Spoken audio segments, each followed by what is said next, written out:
কোচবিহার রাজ্য সড়কে কলেজ মোড় এলাকায় ভোটকর্মীদের পথ অবরোধ। এদিন মাথাভাঙ্গা থেকে ভোটকর্মীরা কেউ কোচবিহার, কেউ দিনহাটা যাচ্ছেন। ভোটকর্মীরা 2.5 ঘন্টা থেকে তারা রাস্তা দাঁড়িয়ে রয়েছে, তাদের কোনো গাড়ি দিচ্ছে না বলে অভিযোগ। এরপর ভোটকর্মীরা পথ অবরোধ করেন। প্রায় 30 মিনিট এই অবরোধ চলে। পরে মাথাভাঙ্গা থানার আইসি শুভজিৎ ঝাড় আশ্বাসে অবরোধ তুলে নেওয়া হয়। পরে ভোটকর্মীদের গাড়ি দেওয়া হয় বলে প্রশাসন সূত্রে জানা গেছে।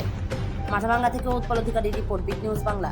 মোটামুটি 2 ঘন্টা ধরে দাঁড়িয়ে আছে মাথাভাঙ্গাতে। আমরা যাবো কোচবিহার দিনহাটাতে, কোনো রকম বাসের ব্যবস্থা নাই ডিসি থেকে।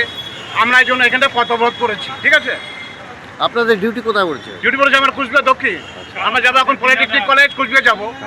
কোনো রকম বাসের ব্যবস্থা নেই। 2 ঘন্টা ধরে আমরা দাঁড়িয়ে আছি। অনেক আছে, শুধু দক্ষিণ না, সিধাই আছে, সিধাই আছে, দিনহাটা আছে, সবার মানে এইখান থেকে এইখান ডিসিআরসি থেকে কোনো গাড়ি দিচ্ছে না? কোনো গাড়ি দিচ্ছে না। বেকরিবাস থেকে আমরা আসলাম, মাথাভাঙ্গা আসলাম। আমার বাড়ি হলো জামালদাতে। ঠিক আছে, আমি মানে জামালদার থেকে মাথাভাঙ্গা এলাম একটা গাড়িতে।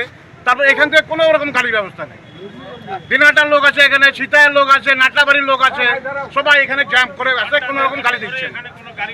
কিন্তু এটা তো মানে ঠিক না তো, না? আমরা তো মানে গিয়ে ওখানটায় সই করবো, ওখানটায় অ্যাটেন্ডেন্সে টাইম চলে যাচ্ছে। ঠিক আছে, কি করবো আমরা এখন বলেন? এই জন্য আমরা কত বলতে। আপনার নাম?